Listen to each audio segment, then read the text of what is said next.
औज़ु बिल्लाहि मिनश्शैतानिर्रजीम बिस्मिल्लाहिर्रहमानिर्रहीम रब्बि इश्रह ली सदरी व यस्सिर ली अमरी वहलुल उक़दतम मिन लिसानी यफ़क़हू क़ौली रब्बि ज़िदनी इल्मा। अस्सलामु अलैकुम व रहमतुल्लाहि व बरकातुहू। Dear students of class 9th, I extend my heartiest Eid Mubarak to all of you on the eve of Eid al-Fitr and pray to Almighty Allah that may this Eid bring happiness to the whole Muslim Ummah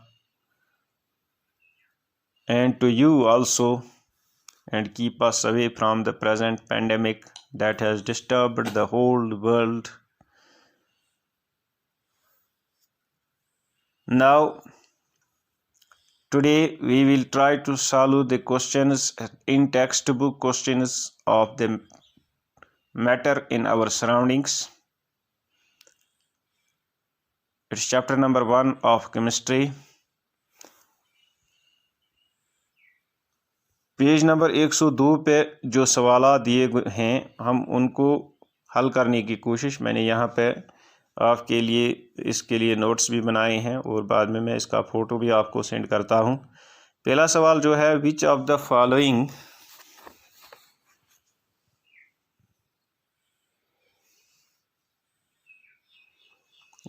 the following और matter: cheer, air, love, smell, hate, almond, heat, almond, thought, cold drink and smell of perfume।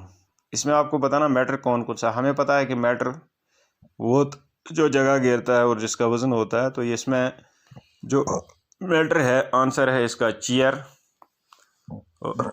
Eyre, almond और cold drink. ये चार चीज़ें जो है ये matter हैं। उसके बाद है आपका give reasons for the following observation. एक ऑब्जर्वेशन है, इसका आपको वजह देना है क्यों है। The smell of hot sizzling food, जो गर्म ग़िज़ा होता है तो इसकी बू जो होती है वो जल्दी हमारे पास पहुंच जाती है अगर हम कुछ मीटर से दूर भी हों। लेकिन जो सर्द ग़िज़ा होता है तो इसकी बू देखने के लिए हमें नज़दीक जाना पड़ता है। क्यों? तो इसका जवाब है this is because the rate of diffusion, जो डिफ्यूजन की रफ्तार होती है वो टेम्परेचर बढ़ाने से बढ़ जाती है। जो हॉट ग़िज़ा होता है, गर्म ग़िज़ा होता है, इसमें रेट ऑफ डिफ्यूजन ज़्यादा होता है, और कोल्ड ग़िज़ा जो होता है, सर्द ग़िज़ा जो होता है, इसमें रेट ऑफ डिफ्यूजन स्लो होता है। तो यही वजह है कि हम दूर से भी गर्म ग़िज़ा की बू जो है वो अच्छी तरह से महसूस करते हैं, और सर्द ग़िज़ा की बू को महसूस करने के लिए हमें नज़दीक जाना पड़ता है। और क्वेश्चन नंबर 3 यहाँ पे कहता है कि डाइवर हम गोताखोर को कहते हैं, जो पानी में गोता देता है, उस गोत दिवाश बुम दिवाश आबस मज कशर पट, तो उसको हम डाइवर कहते हैं। Is able to cut through water in a swimming pool, swimming pool के पानी में से वो आसानी से जा सकता है पानी में। तो कौन सी प्रॉपर्टी है मैटर की ये दिखाता है। तो दिस ऑब्जर्वेशन शोज दैट जो अट्रैक्टिव फोर्सेस होते हैं between the particles of the matter that are very small, वो अट्रैक्टिव फोर्स बहुत छोटे होते हैं या कम होते हैं।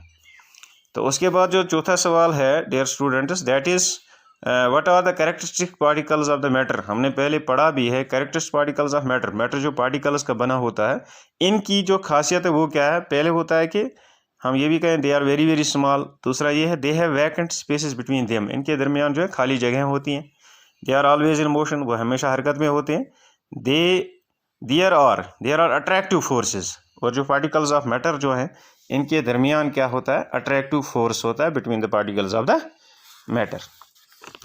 तो इसी तरह अब हम पेज नंबर 105 पे चलेंगे। पेज नंबर 105 पहला क्वेश्चन जो है वो कहता है the mass per unit of a substance is called density, density is equal to mass oblique volume. Arrange the following in order of increasing density. Mass per unit of a substance, per unit volume of a substance, इसको हम density कहते हैं। तो हमें बताना है इसको increasing order देना है इनको कि किसकी डेंसिटी कितनी है या कैसे हम इनको अरेंज करेंगे इंक्रीजिंग ऑर्डर में। तो यहाँ पे एयर है, exhaust from chimneys, honey, water, chalk, iron, cotton, सब आपको समझ आते हैं। तो इनको increasing order of their densities उसके हिसाब से हम लिखते हैं। पहले आएगा एग्जॉस्ट फ्रॉम चिमनीज, उसके बाद एयर आएगा, उसके बाद वाटर आएगा, वाटर के बाद जो हनी है इसकी ज़्यादा डेंसिटी है, हनी से ज़्यादा कॉटन की है, कॉटन से ज़्यादा चाक की है, और सबसे ज़्यादा जो है आयरन की डेंसिटी है। तो उसके बाद जो क्वेश्चन नंबर 2 है इसका, वो है कि tablet the differences in the characteristics of states of matter. जो स्टेट्स ऑफ मैटर होते हैं, तो मैटर 3 हालतों में मौजूद होता है हमारे पास, सॉलिड्स, लिक्विड्स एंड गैसेस। तो इनकी हम डिफरेंस हमें लिखनी है। तो पहले हम सॉलिड्स पर जाएंगे। सॉलिड जो होते हैं they have a definite shape and volume, इनका एक जो खास शेप होती है, इनकी खास वॉल्यूम होती है, एक खास जगह घेरते हैं। They have minimum spaces between the molecules. जो सॉलिड्स के मॉलिक्यूल्स होते हैं इनके दरमियान बहुत कम जगह होती है। इसी तरह जो इंटरमॉलिक्यूलर फोर्सेस होते हैं वो बहुत स्ट्रांग होते हैं। जो काइनेटिक एनर्जी होती है वो मिनिमम होती है, यानी इनके पार्टिकल्स जो हैं इनकी काइनेटिक एनर्जी मिनिमम होते हैं। Kinetic energy is the energy possessed by body due to state of motion. जब कोई चीज़ मोशन में होती है तो उस वक्त जो एनर्जी उसकी होती है उसको हम काइनेटिक एनर्जी कहते हैं। इसी तरह लिक्विड्स में क्या है, they have a fixed volume but not fixed shape. इनका फिक्स्ड वॉल्यूम होता है, यानी एक मखसूस जगह, खास जगह घेरते हैं, लेकिन इनकी शेप मखसूस नहीं होती है। They take the shape of the container, that we have already studied. दूसरा है the spaces between the molecules are little more in liquids. जो लिक्विड्स होते हैं इनमें जो मॉलिक्यूल्स के दरमियान स्पेस होती है वो थोड़ी ज़्यादा होती है सॉलिड्स से।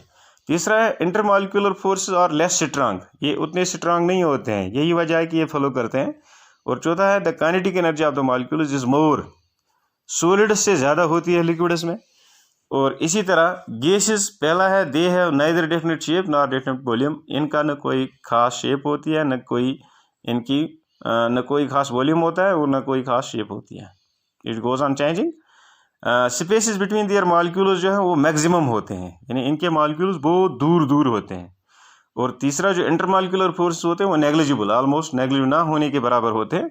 और काइनेटिक एनर्जी जो इनके मॉलिक्यूल्स जो होती है वो भी मैक्सिमम होती है, यानी बहुत ज़्यादा होती है। They are always in random motion जो इनके मॉलिक्यूल्स होते हैं। तो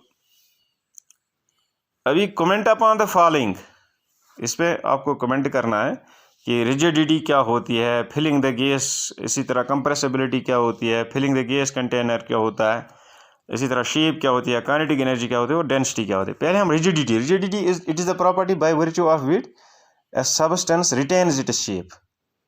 रिजिडिटी वो प्रॉपर्टी होती है जिससे कोई चीज़ अपनी शक्ल को रिटेन करता है, वो उसको बदलने नहीं देता है। जब हम इस पर फोर्स अप्लाई करते हैं तो वो अपनी शेप को रिटेन करता है। Solids have this property, solids have the rigidity, वो अपनी शेप को बदलने नहीं देते हैं। इसी तरह जो दूसरा है इसको हम कंप्रेसिबिलिटी कहते हैं। तो कंप्रेसिबिलिटी क्या है, सॉलिड जो है they can not be compressed when force is applied on them. Liquids cannot be compressed much but a gas can be compressed easily.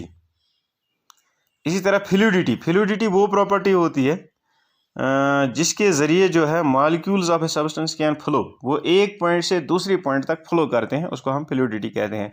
Liquids and gases have this property. उसके बाद filling the gas container, solids do not fill their container completely. जो solids होते हैं अगर हम किसी container में डालेंगे तो वो उसको कम्प्लीटली फिल नहीं करते हैं, जहाँ तक डालेंगे वहाँ तक ही फिल होगा। Liquids do not fill their container completely, liquids भी फिल नहीं करते हैं कम्प्लीटली, लेकिन गैसेस जो है they fill its container completely. We see this which we have LPG cylinders at our homes, if there is only 1 kg that is separate in the whole cylinder.